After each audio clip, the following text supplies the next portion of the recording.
Good evening and welcome to On the Record, a debate-style television talk show where Bahamians will find the balanced, true and open debate they've been looking for.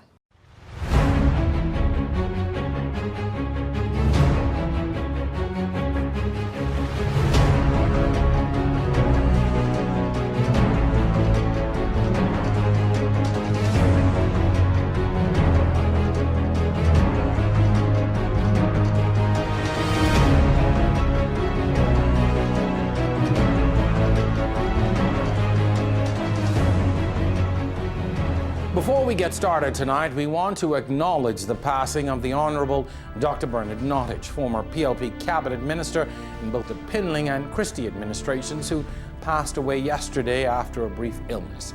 To his family, we offer our sincerest condolences. May he rest in peace.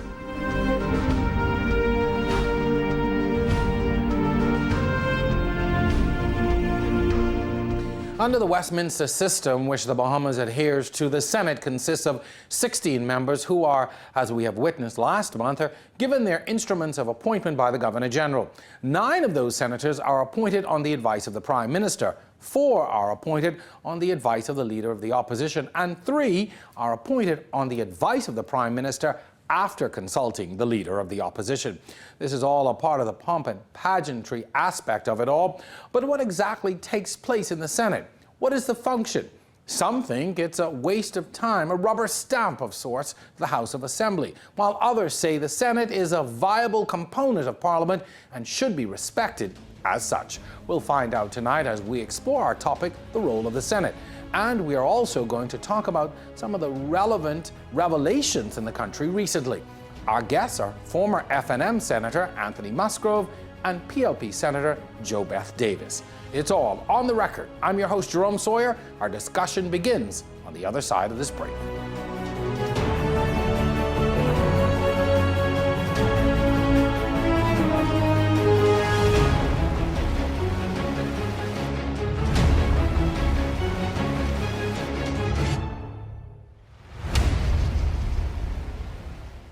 On the Record is brought to you by Alive, the nation's newest and best LTE network. Good to be alive. This is us. We all live here. And while we don't think of ourselves as numbers, in the grand scheme of things, numbers are part of who we are. Like your phone number, for instance. That's why at Alive we believe you should keep your number when you switch. Go in store today and ask an Alive switch angel. They'll make it real simple for you. We are alive.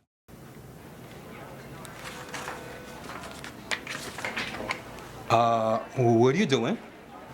Calling the bank to order more checks. Go to epbahamas.com and order your checks from Executive Printers. Executive Printers. We're the authority in business and personal check printing in the Bahamas. Come in and see one of our specialists or visit us online at epbahamas.com to design and order your checks today.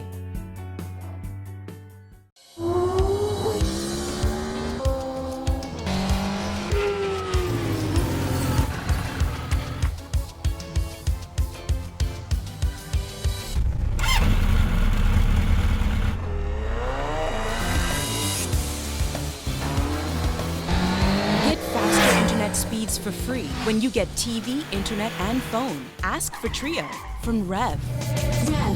Join the revolution.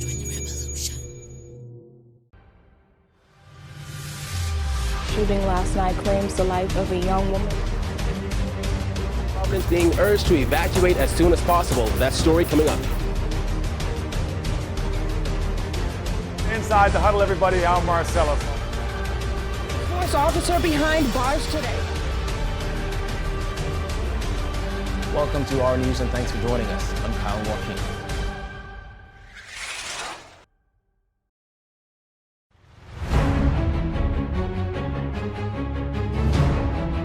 Welcome back to On the Record. In this segment, we will explore the role of the Senate. Our guests for this show tonight are Anthony Musgrove, a banker and former F&M senator, and Jo Beth Davis, legal counsel for a local petroleum company and recently appointed PLP senator. Welcome to the show. We appreciate you being with us tonight. Thank you. When we came up with the idea of this show, we were looking at it in the context of the budget debate. The budget has gone through the House of Assembly, now been passed in the House of Assembly, and now that debate has come into the Senate. That upper chamber, that honorable place as it's called, will give its seal of approval to the budget, which will then, of course, be signed into law and come into effect.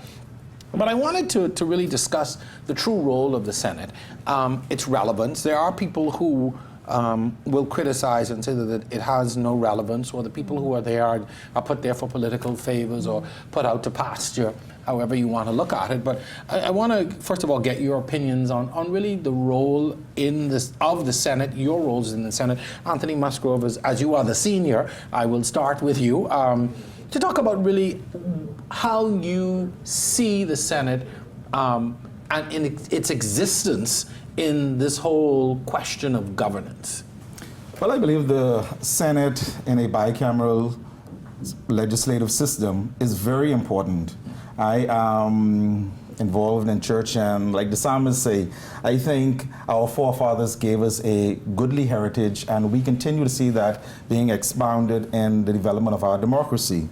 Usually persons who the spokesperson for our policies that are being advanced are persons who are moneyed people, and they offer themselves to get elected in the House of Assembly. But then, you know, we have in our country where we consult individuals, and the Senate allow persons from a different background to reflect the makeup of our society, to bring their point of view that normally you would not hear, but it gives them a platform. They can recommend, they can debate, and they can defend a position. So it allows for participatory governance. It allows for us to see persons who normally would not have a platform to come at the national level and give their point of views that helps with the growth and the continued growth of our young democracy. You know, over the years, we have had, I call non-politicians in that honorable place. I remember, you know, in the 80s when under then Prime Minister Pinling, Talita Strawn, a straw vendor, was elected to the Senate. I remember it raised eyebrows, people thinking, you know, why would why would you put a straw vendor in the House of Assembly? And then you fast forward over the years, you've had leaders of the trade unions. Most recently, you would have had Rodney Munker, appointed to the Senate by Loretta Butler Turner. Also, Branville McCartney, the leader of a third party, would have been elected to the Senate again. You know, despite the criticism, it changed the dynamics quite a bit, and I don't think, you know, people sometimes appreciate what that would have done. But, you know, Jo Beth, I want to start with you. I mean, come to you now to talk about really, as someone who's young within that chamber, how do you see your role? Well, my role really is opposition senator. So when I look at my role, I expect that I would be the person that looks at what the government policy was when they ran their campaign, what they promised to the Bahamian people. And so I would look into their policy and then compare it to what they're bringing to the Senate. So when the bills are passed through the House, they send it up to us. And we take a deeper look, and our debate is supposed to be a little bit more organized and have more decorum and a little bit more honorable than what happens in the lower chamber. Hence, honorable senators. Honorable.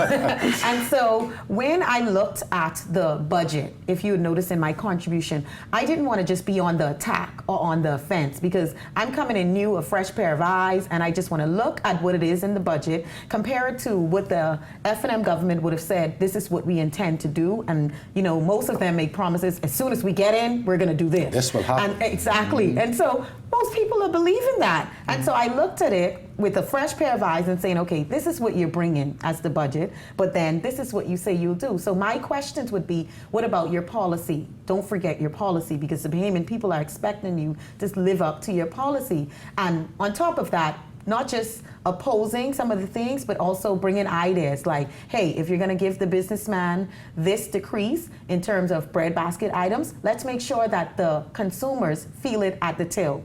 So let's bring some consumer protection. Let's ensure that we're not only giving to one and expecting them to, okay, do the honorable thing and pass it down, but we're also protecting people. So I say my position would be to remind them of their policy and give ideas where I can. I'm just very curious as to sort of the feel sometimes in that Senate when you have veteran politicians like a Fred Mitchell and a Carl Bethel sitting around that table and yourself a newcomer. Yeah. What is that like to be within that role and having to debate, having to challenge, having to support sometimes?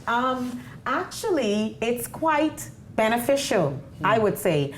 Carl and Fred, the way they operate themselves inside of the Senate, it's something to be admired. I would, you know, what you see on the TV, many would see on the outside looking and thinking, oh, they don't like each other, they're just going at each other's throat. But in actuality, they're making a lot of discussions. Okay, this is the way we're gonna go, and this is the way you're probably gonna go, and here's how we're gonna deal with it. And watching them and learning from them, I think I picked up some of the ways I would present myself in my contribution because I watch and learn from them, and they always remind you, remember it's the upper chambers, you got to be honorable, our debate have to be very mature and very relatable, and so I'm quite appreciative that I'm there to watch the both of them. They have different views and different ways that they approach it. I would expect. But different ways that they relate their views, but very good to be in there with both of them and learn from them. Anthony Musgrove, I'm very curious as to how much attention the leadership, whether it be government or leadership of the party, how much attention is given to members in the Senate and what their contributions are, whether it be to the debate or to the overall question of governance. I mean, do they sit around and say, okay, well, Senator so-and-so, your input, how do you think we should operate? How do you think we should proceed? Well, if you would know that the governance of the Bahamas is a very integrated entity in the sense that you have parliamentary caucuses where persons can come at the parliamentary level, they give their input on different things, and those inputs are incorporated.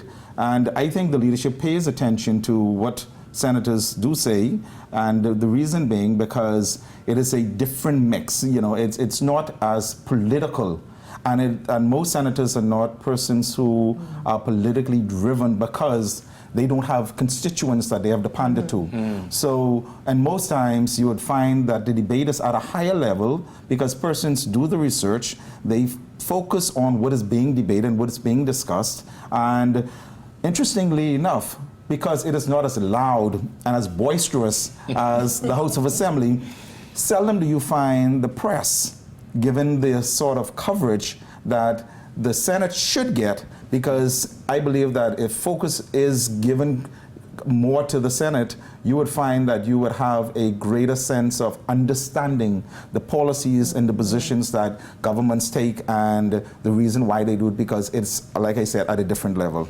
Do you have specific portfolios within the Senate? Do you come in and say, okay, well, my area is national security, which is immigration, which is, the armed forces, et cetera. Do you have specific designations for things within the Senate? Well, as opposition senator, they would have given us shadow portfolios. So I would be shadow AG, legal affairs, and then youth.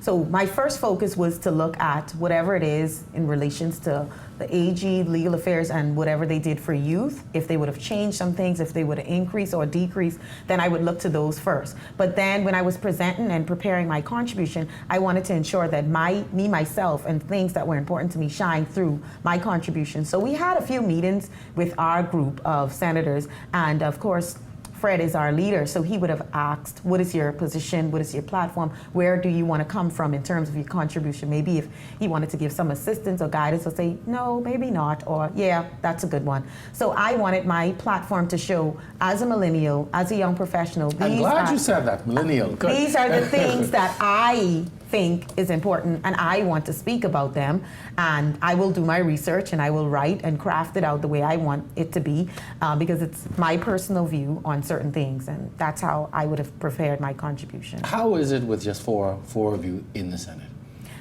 What do you mean, like how is it for us, or how is it with? When you've got such a small grouping on one side, from the from the outside, it would seem it's almost overwhelming. Yeah. You know, you have such a large government side. And of course, just so that we clarify, the Senate will reflect the makeup of the House of Assembly. Yes. So with that number in the Senate, I'm just curious as to, what is it like when you have such a large majority on the other side? At first, it was a little bit concerning for me. It was like, why did I take this? It's just, what was I thinking? What was I thinking? It's just 4. Like, seriously, I'm just going to get beat right up in here. But then when I saw the level of the debate, I thought if I was maybe one of the 4 inside the House, then I would have been a little bit more concerned. But in the upper chambers, for me, it was more of a learning skill. Some people, when they were giving their contributions, to me, it was like, oh, okay, well, that's really nice that they're concerned about that. And then others, it would be like, oh, all right, well, maybe I should add something in mind to respond to what they're saying. And so as the 4, we have to listen to every piece of information that's being done down in the lower and also in the upper, and try to ensure we input something to defend. And I'm glad I'm not on the defending side. We have Fred and Mike Darville there to ensure that they defend some of the policies of the party. So my job really is to bring what it is that you promise and what it is that you're... Well, you're the watchdog. Yeah, so that's how I'm taking my approach. Like, I'm not going to be fighting back and forth with whatever happened previously. Well, I'm sure your opportunity will come to have those fights. We are going to take our first break in this segment, the role of the Senate, and we're going to continue that discussion with our guests right after this break.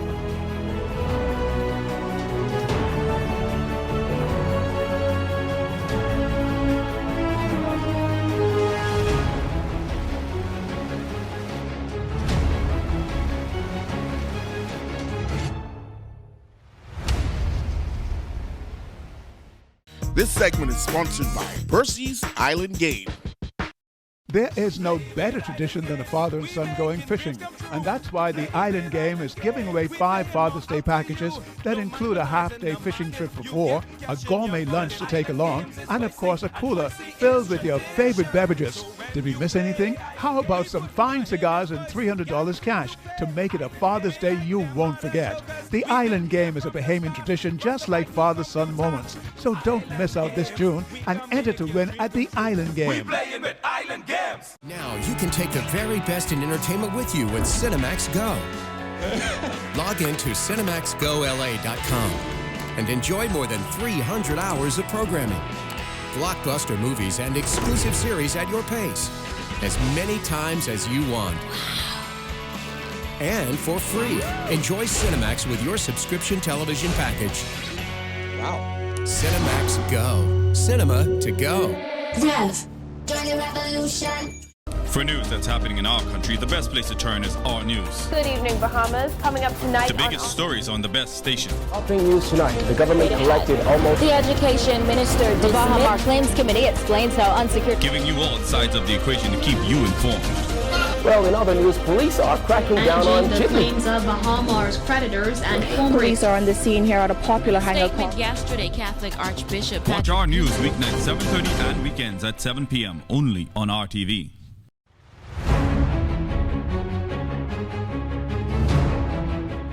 Welcome back to more On the Record. We're having a wide-ranging and interesting discussion on the role of the Senate. Our guest tonight, former Senator Anthony Musgrove and Senator Jo Beth Davis. Let's continue on with our discussion. I really have to put this in here. As a young reporter, one of the first assignments I had was to cover the budget debate. And I, again, to your comments, in the Senate, I was so impressed with the high level of debate and what the senators at that time brought to the discussion and helped to move that along. I want to talk, Anthony, I'm going to start with you, to give me your feedback on the Senate selections on both sides this time around. And what do you think that's going to do now to the level of debate that's going to come out of that chamber? Well, I think, as you've seen, the persons on both sides, I think it's a good crew, albeit that I made a point on this show before, after the election, that I did not believe that it was in the best interest of the leadership of the PLP to nominate any persons who would have been a part of the last administration, simply because of the nature of the last election, with there being all of the allegations being thrown back and forth. But I understand that you need persons who can defend the positions taken back then. But looking at the role now, you have, even in the president, who I know very well, I have happened to served after she moved on in another capacity before. And, you know, she is a very focused, determined individual. You have, through the appointment of 3 ministers, you have Kwesi Thompson, you have as the Minister of State for Grand Bahama, and given real responsibility through the office of the Prime Minister, and not a ministry as was before, where Dr. Darvel was the Lone Ranger without any real ministerial responsibilities. But you have the Attorney General, Carl Bethel, and you have the Minister of Labor Dion Folks. These persons are seasoned politicians. They are able to report to the nation, defend their positions, and you have persons who did not run in the general election still being afforded an opportunity to contribute, and they are contributing extremely well. You have the makeup in the person like Dwight Sawyer. Senator Dwight Sawyer is one who has been in the political field for many years, chairman, in my terminology, chairman emeritus, excellent chairman, excellent treasurer. You have Mildred Hall. Dr. Mildred Hall Watson has been a wonderful, dynamic fundraiser for the FNM. She is an excellent medical doctor. You know, you go down the list, you have the torchbearer, former president, Jamal. And Jamal, Senator Jamal, has been very involved in politics from the youth arm. And you have Wanian Dorset, Jay Dorset, former member of parliament. And you have, from the FNM side, you have, who else you have? But persons who have contributed. Now, it's a good mix. Curiously, though, to your comments, it would sound as if some of these appointments are political thank yous or paybacks for you. You mentioned a Dwight Sawyer. Not saying that he hasn't contributed to the body, but almost as if, well, you know, thank you for serving us all these years. Here's your senatorship. Mildred Hall, who's been, you know, with the body. Thank you for your work. Jamal, thank you for your service to the party. No, I don't think so. I think, you know, sometimes in life you have persons who want to offer themselves and they figure that they can make a contribution. But for some reason, you know, it's like those who can't teach. Mm-hmm. Well, you know that a Dwight Sawyer has so much that he can do. Anna Faye Ferguson, who has been involved in the teachers union. These are persons who you see their potential at the party level. You see their potential in national development. So why continue to develop them at that level when they have so much to offer, and so now they have been elevated, and so the nation can see what they've been doing for so many years, and their contribution, trust you me, will continue to see the enhancement and the development of our country. Very early on in the appointments, there was some criticism of the Prime Minister's appointment of Carl Bethel and Dion Folks.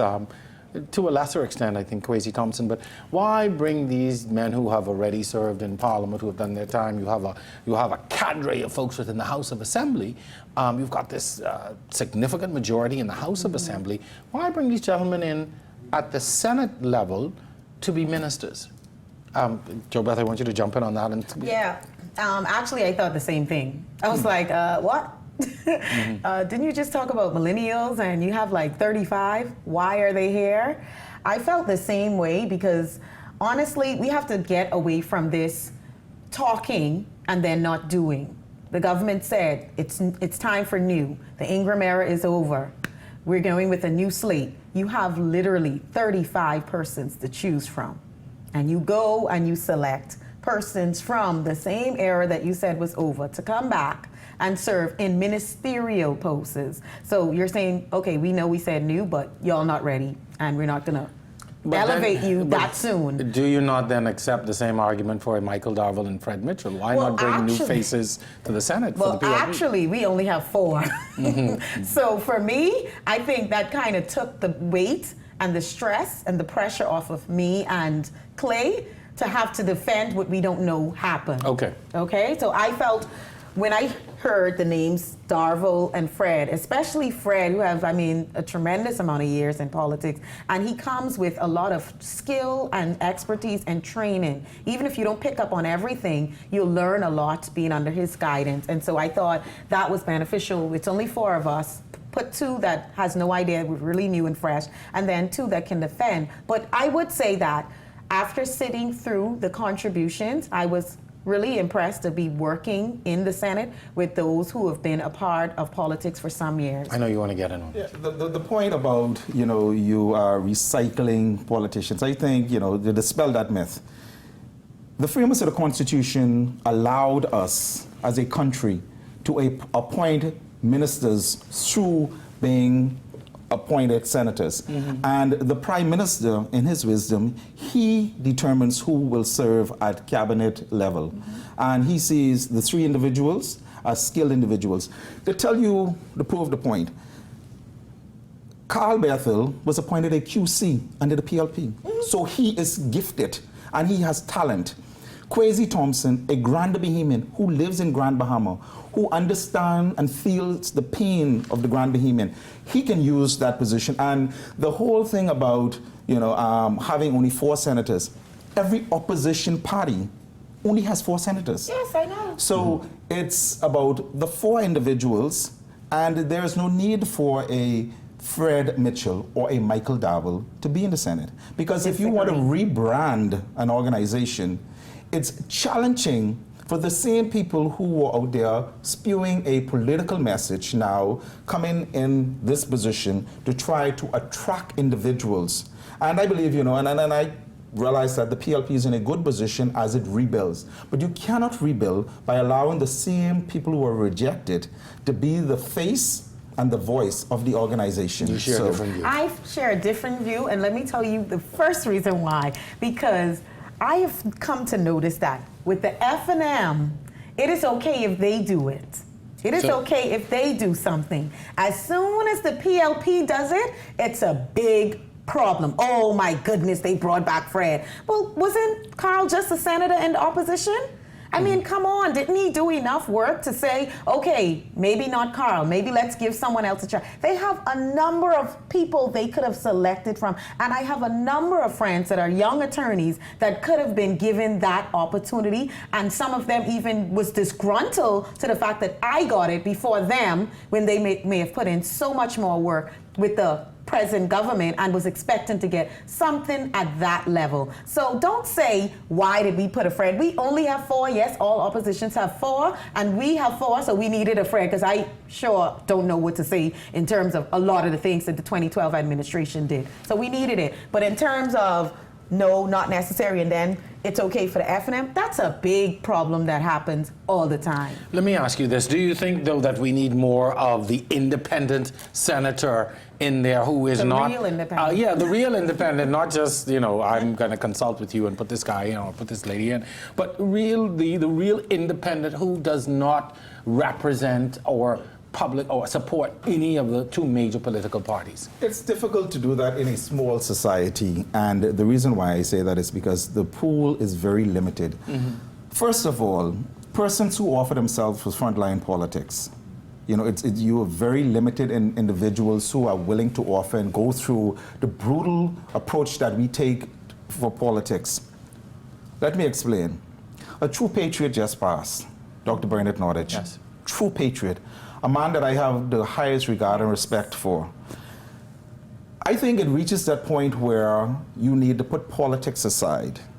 But because of his political involvement, even in his passing, there were some persons who were very cruel. In his sickness, there were people who were very cruel. And I think that that is not the Bahamian spirit, and we should not do that. I'm saying that to say this. Persons who offer themselves, who are willing to go through what these senators are going through. For example, a Carl Bethel could go in private practice and make hundreds of thousands of dollars, but he continues to provide service to this country. The Prime Minister believes in a Carl Bethel, believes in the advice that he will get from Carl Bethel, the Attorney General. That is why he's there.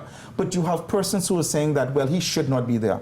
Nonsense. The Prime Minister has the prerogative. Like, The former Governor General, His Excellency A.D. Hanna, said to me when the former Prime Minister, Right Honorable Hubert Ingram, appointed me, the Prime Minister giveth, and he can take it.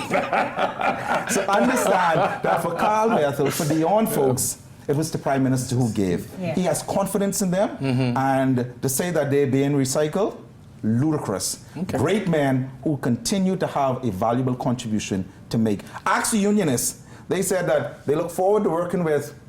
Well, let's see when the troubles arise. They will still feel that big. Very interesting. That's a good point now for us to take a break. We are at the midpoint of our show. Our topic tonight is the role of the Senate. However, when we return, we're going to take a look at some topics being heavily discussed outside of these hallowed halls. My guest tonight, Senator Jo Beth Davis and former Senator Anthony Musgrove. Stay with us. On the Record is back right after this.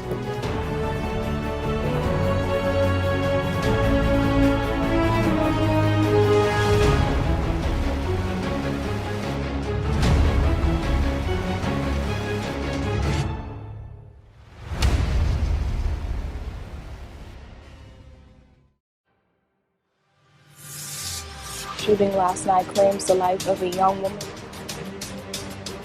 Being urged to evacuate as soon as possible. That story coming up. Inside the huddle, everybody, I'm Marcelo. U.S. officer behind bars today. Welcome to our news and thanks for joining us. I'm Kyle Joaquin. This is us. We all live here. And while we don't think of ourselves as numbers, in the grand scheme of things, numbers are part of who we are. Like your phone number, for instance. That's why at Alive we believe you should keep your number when you switch. Go in store today and ask an Alive switch angel. They'll make it real simple for you. We are alive. We are now in a new political era, a new prime minister, government, and opposition. What are the new challenges, and what role will the Bahamian people play in this new era of governance? Join me, your host Jerome Sawyer, each week for On the Record as we examine the latest political news and views. That's On the Record, airing every Thursday at 8 p.m. on cable channel 212. See you then.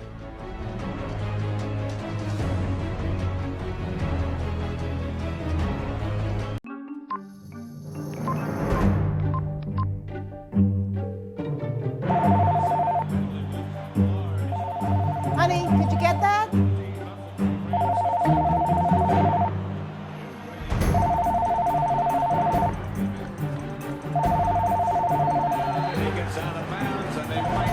Caller ID, because some things should just be standard. Cut the blue wire. Get Rev Voice, save money.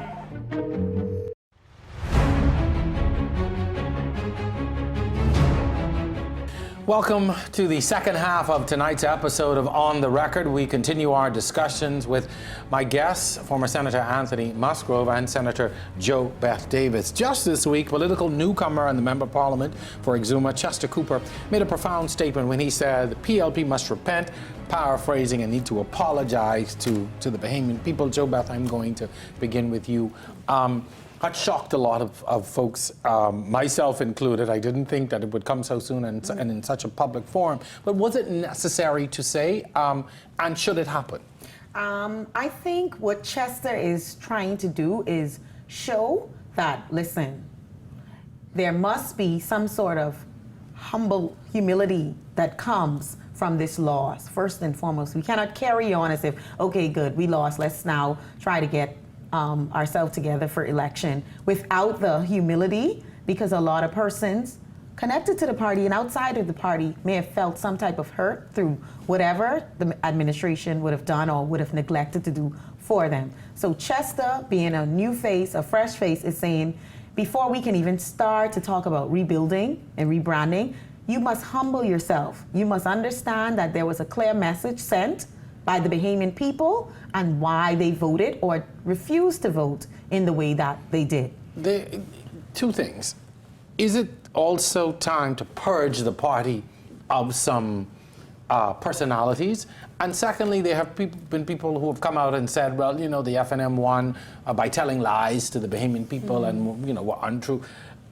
First of all, should that purge happen? And secondly, is it sound to come out with that kind of rhetoric and say, well, you know, the FNM won because of the lies that they told? Well, you know, they told some lies. They told some lies.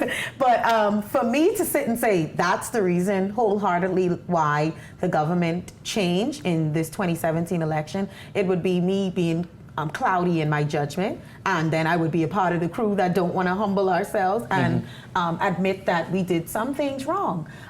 Yes, the FNM did tell certain things that would be considered alternative facts, but at the end of the day, the PLP was in government, and there's some area of neglect that their base would have felt. And so we must look to that part of why we lost. Whatever happened with the previous, the other administration, that's on them. But in terms of rebranding and rebuilding, yes, to your first question, there needs to be a purge. To your second, we cannot blame the loss on someone else. What did we do? Where did we go wrong? It's just like in a relationship.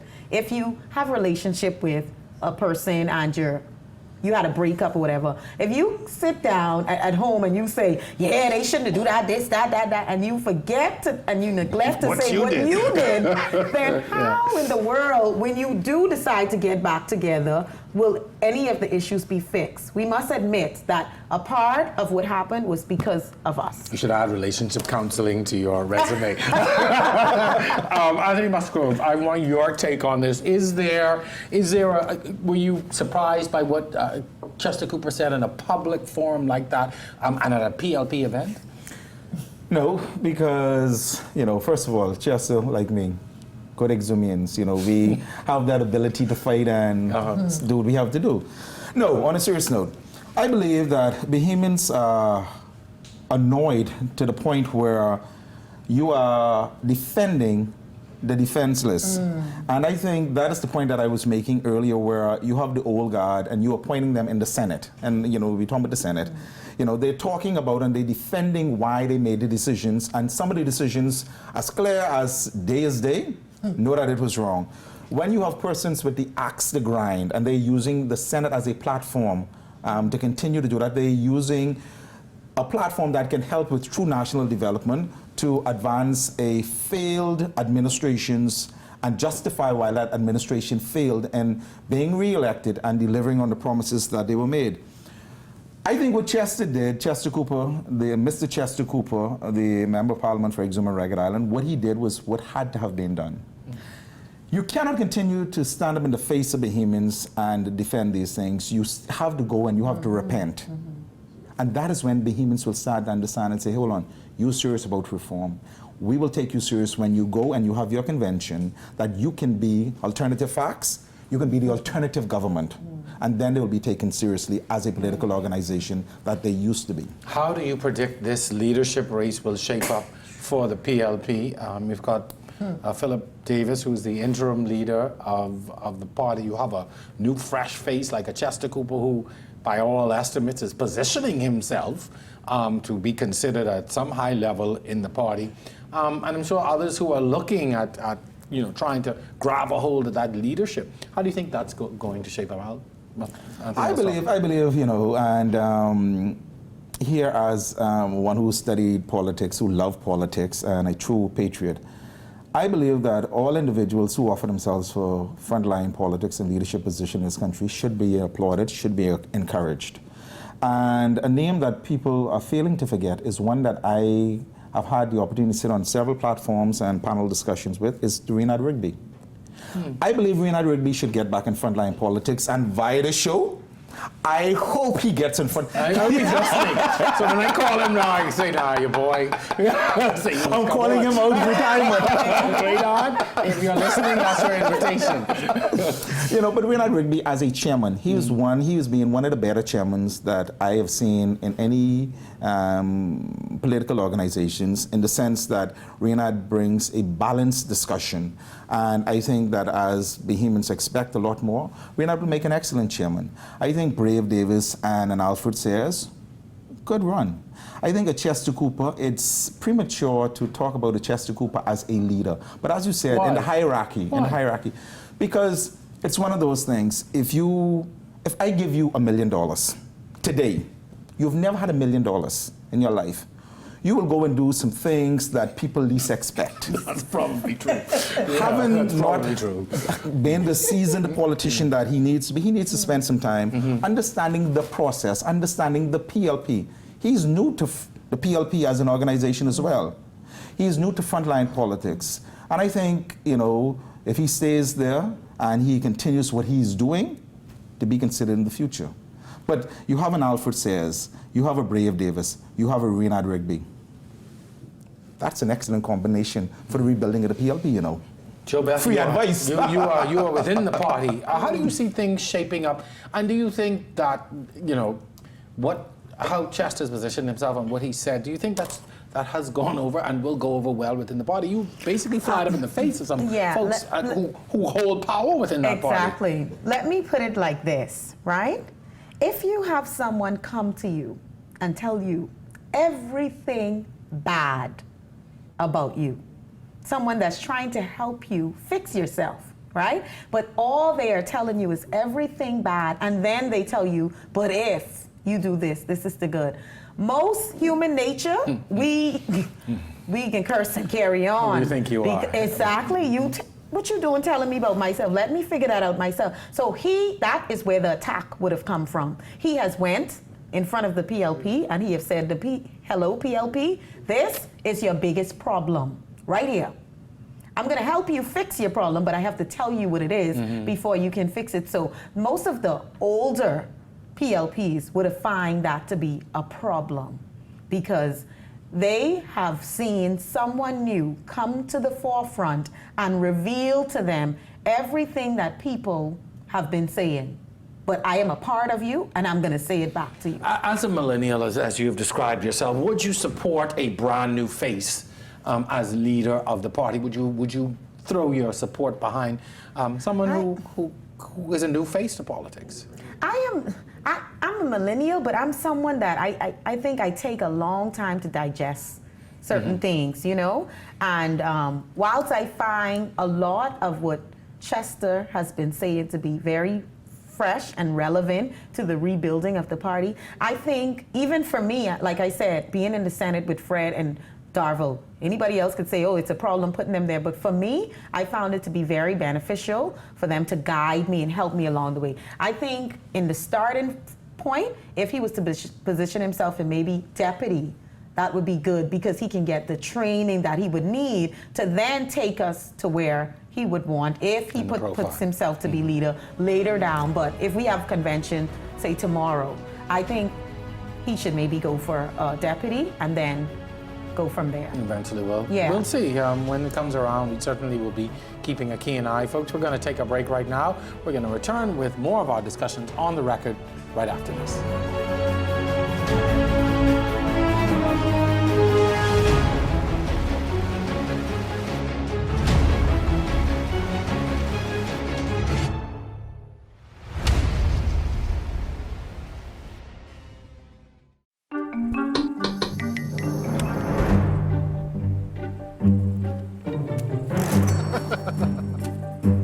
Caller ID, call forwarding, call waiting, and call blocking.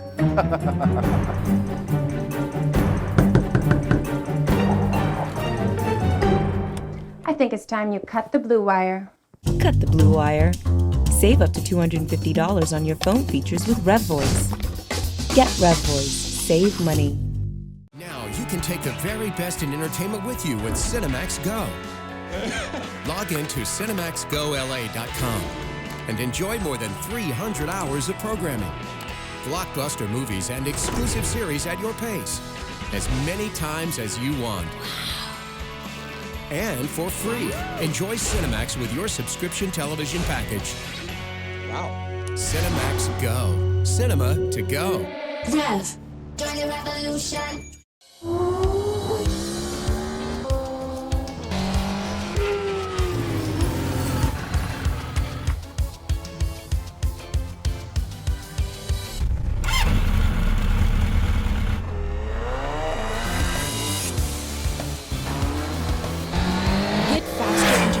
speeds for free when you get TV, internet, and phone. Ask for Trio from Rev. Rev, join the revolution.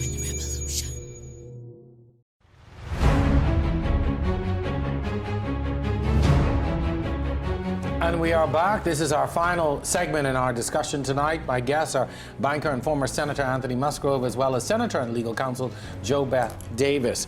I want to dive in now into really the meat of some topics that have been making headlines and certainly have come up within this recent budget debate. There are a lot of allegations of corruption and wrongdoing within the PLP, Jo Beth. Can the party really weather this storm? And it seems almost every day there is something else which your colleagues and others seemingly have to defend. Yeah, first off, let me just say, wrongdoing, corruption, I don't condone any of it, okay? So if it's happened and the facts and the evidence are there, then we have a justice system. Deal with it, prosecute. If there's a conviction, that's how you deal with that stuff. I think it's kind of like amateur to continually keep going to the media. This, we see this, or they did this, or they did that. And you're just saying it with no real facts, no real evidence. Deal with it in the way that the Bahamas justice system allows you to deal with it. Don't threaten, just bring the facts, take it to whoever needs to do the investigation, let them do what they have to do, and then bring a case, prosecute, and convict. First and foremost, that's all they have to do. But in terms of the party, well, that's a part of the purging. If there was wrongdoing, then those persons, if they're found to be doing wrong and convicted, then the law will deal with them. But the party should still stand. We're strong enough to stand through this because we have a lot of persons that have been there before, that are coming on now, that have not been a part of that type of wrongdoing, perhaps, you know? But I see it as mismanagement, or as Jerome, you run your show this way, and if I was to come on, I may run it different from you. You may not like how I run it, but does that mean I was wrong in how I run your show? No, it's just your preference and my preference. So if it boils down to that, then they're gonna need to come back to the Bahamian people and say, look, it was just a difference in management and nothing really happened. But if there is wrongdoing, like I said, we have a justice system in place that can deal with the persons that would have been found doing wrong. Anthony Musgrove, a lot of people are saying enough already. Let's get down to the business of governance. You're talking about what was done, what was misspent, what went where. Okay, but let's move on. Either prosecute or let's move forward. And I think a man that I hold in high esteem and high regards, the Commissioner of Police, Commissioner Greenslade, and I think he's doing a wonderful job as Commissioner. And he has said that there's the formation of a division within the Royal Bahamas Police Force. And to paraphrase him, he cannot go on just rumors. Now he has files that are being turned over to him. I think the last count was 11 files. And he said that now they have something that they can move forward with. And once the investigation is done, then it'll go to the Attorney General and the process will take its course. I don't believe that any administration should continue to spend time, and I said right after the election, if you recall, the Prime Minister and his administration has a very short window to be able to make these allegations, present it to the Bahamian people, and let the chips fall where they may, and get on with governance. I agree with that. I agree that we need to move on, but the information has to be disclosed. We had recently two low-level employees being paraded before the courts, and they were charged. I said it before, and I say it again. If anyone did any wrong, don't care who it is, someone has to be prosecuted. Even if they spend 1 day in jail. We have the precedent. We had it with the BEC scandal. The precedent is there. Grab back, claw back, take back what they got, and put it back in the public purse.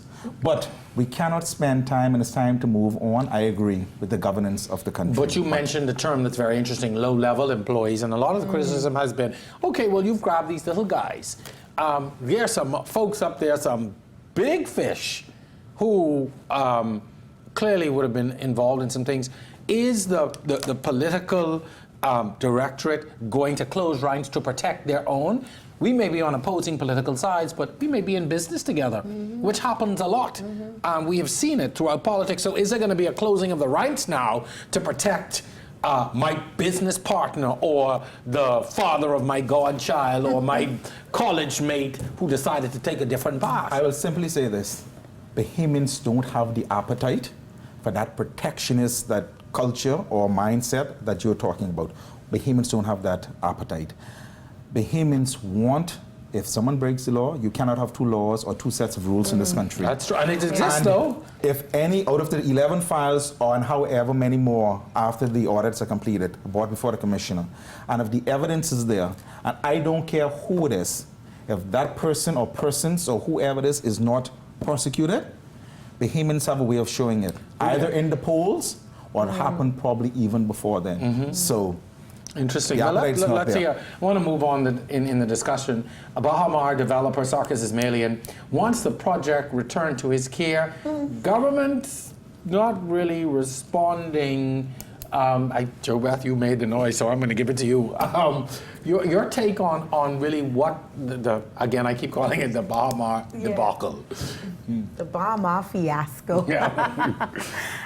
You know what? I feel sorry for Sarkis. He's going to learn very soon, very early. Bahamians are Bahamians. It doesn't matter which part of the political divide they stand on. We have to protect our country and the economy and the way we do business and foreign investment. If, like Carl said, I've seen a document, a heads of terms, I've seen contracts that are not unusual to the way we do business in the Bahamas. The format, the structure, the concessions, everything is within the norm. So there's nothing that gives him the heebie-jeebies to say, snatch this back and let's sit to the table again with Mr. Ismailian.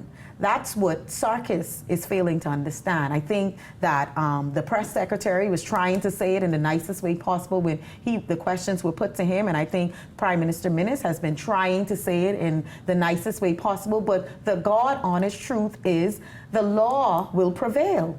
There are contracts, there are agreements that the Bahamas have signed themselves into with the new owners of Bahamar, and friends or not, we cannot break the law to satisfy your needs. And that, at the end of the day, that is what it is. You know, from the outs. Well, let me pause you for a minute. Going into the election, there was all of this hype about Bahamar and the sealed documents, and we're going to unseal the documents and we're going to expose this deal. And it was almost as if it was an anticlimax, and the AG came and said, well, you know, everything, by all appearances, things are in order. Right, but from the outset, I think Sarkis Ismailian, I don't know the gentleman, I think that man has been demonized, treated unfairly than any other investor in this country. A man who invested billions of dollars in this economy has been demonized by the likes of those found in the PLP. And I think it's very unfortunate. When you have other investors who come in this country and they invest just a few $1 million, which is a lot and we are grateful for, but they are given the red carpet treatment. Let's make an example of this. You have Bahamar and that whole deal. And then you have down the street Sandals, where Bahamians were fired. You know that what the AG did in that whole deal, union busting, and then the Prime Minister, former Prime Minister Perry Christine, everyone, celebrated what he has done. So let me ask you, Sarkis is being treated. What is the answer? What is the resolution to the Sarkis situation? What should happen? I don't know. I'm not privy to the information. But the same treatment we did for Sosol Kirsner, we treated him with respect. But we have never treated Sarkis Ismailian with any sort of respect for what he has done and how he feels and the passion he has for this country. Interesting that he wants to still even take the property. And that's my point. Personally, I would have packed up my bag and I would have gone and you would have never seen me again. Yeah, but that man has been treated with disdain, and I think it's very unfair. and especially how the PLP, for example, continues to talk about him as if that man has just invested $1 in this country. That man has given a lot. He had a vision, still has a vision, and if I had any say, if I could have done it, that whole deal, the $200 million that there was a shortfall, I would have given it to him or the NIB. And some of this money that they wasted, as we saw, mismanaged, and ensure that that development would have taken place. Interesting you would use those letters, NIB. That brings us to my next question. So thank you for that. We call it in the business a segue. So allegations of victimization in recent times. NIB has lost some contractual staff, set to lose even more. Government is saying contracts were up and it has to tighten its belt. On the surface, it looks like victimization. We can send these people home. Joe Beth, I'll start with you. You know, I saw them sending around this letter that said no more new hiring and contracts will not be renewed unless, of course, the worker is necessary to remain and they get cabinet approval, which cabinet approval happens in any event. So I don't know why they make that seem like this is something new we're doing. But anyways, then we looked in the breakdown of financial funds sent to each ministry, and that every section would estimate it for 2017, 2018 at the contractual point. And I don't know if you watched the part where me and Darvel kept standing and asking, why is there an increase? Why is there an increase? Because there's an increase in the amount of funds each ministry, well, the majority of the ministries receive for their estimated contractual workers' monthly salaries for this 2017-2018 budget. So we asked, if you're increasing, then clearly there's going to be some new hiring and probably some persons remain. But the fact that there's an increase as opposed to what was in the 2016-2017 budget means that you shouldn't send these persons home. Keep them on if you're increasing. Otherwise, what are we doing with that money that you've just asked us to borrow? So I don't know if it's victimization. I just think it's very concerning that at the summer in July, we're sending people home without a job, some who are parents, and at the end of the summer, usually take their little Florida trip and do their shopping for back to school. And so we're taking monies from people when we can probably say, look, let's maybe keep them on for another few months, because this period is a little bit tough for parents, and summer is about to end soon and they have to back to school. Keep them on. But I thought it was very unfortunate that in the middle of the summer you're being sent home, and people with responsibilities, it's going to be hard because we just had graduation. So we have about 4,000 more unemployed persons looking for jobs. If you fast forward for a few months, people say, well, you're letting people go just before Christmas. Yeah. So it does raise another point. But I guess to the point, though, of how do we break this cycle of contractual workers being hired seemingly just before an election and then being let go if there's a new administration? Because, you know, my experience is this is the same discussion that has been had time and time again at every change of government. So-and-so is being let go. And I'm not talking about those individuals who, of course, serve at the behest of the political director, the appointments, etc. Yeah. But people who are contractual workers who seemingly have no public political involvement, but just sort of ordinary behaviors. How do we get away from that? What we have to do is we have to grow our economy, and we cannot depend on government being the main employer in this country.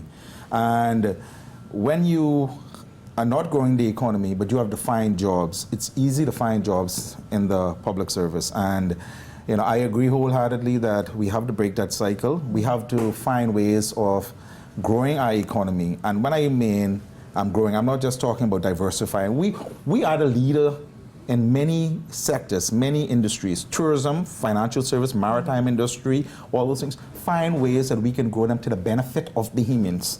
And that's the only way we wouldn't have this issue, because if someone has a choice between working in the private sector where they can make more money and also job security, I think they would go that route versus the government, because as you rightly said, you know, we go through this vicious cycle, election after election, and unless, you know, we bring that sort of discussion where we see true growth, we will continue to experience it. And I don't think Bahamians, those who find themselves in that position that they find themselves in, my heart goes out to them. But reality is we have to run a country. Barbados is in a mess.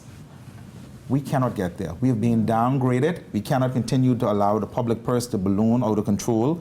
At the end of the day, someone has to pay. Who will pay? You and I. So it has to be a balanced approach. That word austerity, Yes. it's a very real possibility. We are very soon going to be out of this budget debate period. The new budget will come into effect in July, and then government gets to work seriously. This has been they've had a very short time in which to get this budget off the ground, be able to do it, get it through Parliament. And now we're going to enter, I guess, another stage. I'm going to begin with you, Anthony. What does the FNM now need to do, and what should the focus be come July 1st? You've had a lot of time now to debate and talk and what went wrong and but really what should now happen as we enter this new budgetary period and what I call the real work and the heavy lifting begins? I think Bahamians realize that they have elected a government that outlines its vision by saying it's the people's time. And we know that the people expect certain things. For example, Bahamians expect to see a cleaner country. They expect to see more transparency. They expect to see the growth in the economy. They expect to see opportunities in which our young people who are in school, that they won't have to go through the things of the past, but they can see a brighter future. The FNM has a mandate. It has an election manifesto in which it outlines several things. Immigration. People expect now to see some formal process. The FNM admitted that it will put in place those who are entitled to residency, citizenship, that it will be formalized. And we wouldn't have persons just sitting out there. The small things that are integral for the growth and development of the Bahamas. You call them tangibles, eh? Yes. Yes. Joe Beth, the same question to you. July 1st, new budget comes into effect, government heavy lifting begins. You are going to be on the forefront of the legislative process in the Senate. What are you looking or hoping to see? Well, I hope that they get first and foremost, I agree with the cleanup and the transparency. And really and truly, the transparency for me is what they should put to the forefront.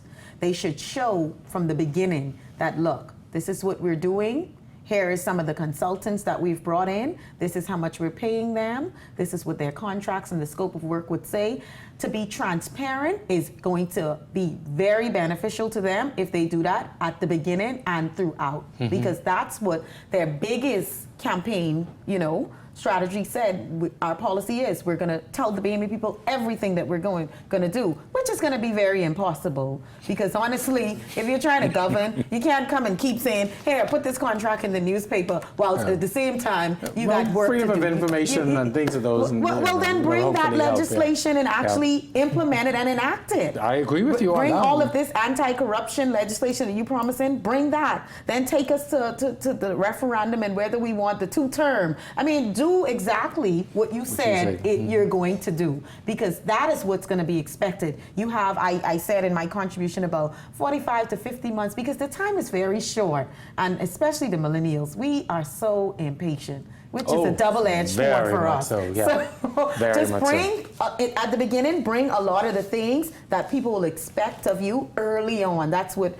the previous administration, some of the things they wait at the end, and they was like, okay, let's bring this, let's bring that. Just bring it early. To steal a well-known phrase, as a good friend of mine said to me the other day, it'd be like Nike and just do it. Yeah, just do it. All right. Folks, thank you so very much. Joe Beth Davis, thank you so very much. Anthony Musgrove, thank you so much for coming back on the show. We appreciate you. Best of luck to you in the Senate. I have a passion for the Senate. I started my career as a journalist in that upper chamber many years ago. So one day you could probably be no, absolutely not. Absolutely. Thank you for the vote of confidence. Absolutely not. Thank Thank you very much. We hope that you have enjoyed our show tonight. Special thanks to our guest, Anthony Musgrove, Senator Jo Beth Davis, my producer, technical staff, and of course you, the audience, for tuning in every week. Be sure and join us for more On the Record, same time, same channel next week. Once again, I'm your host, Jerome Sawyer. We'll see you next time.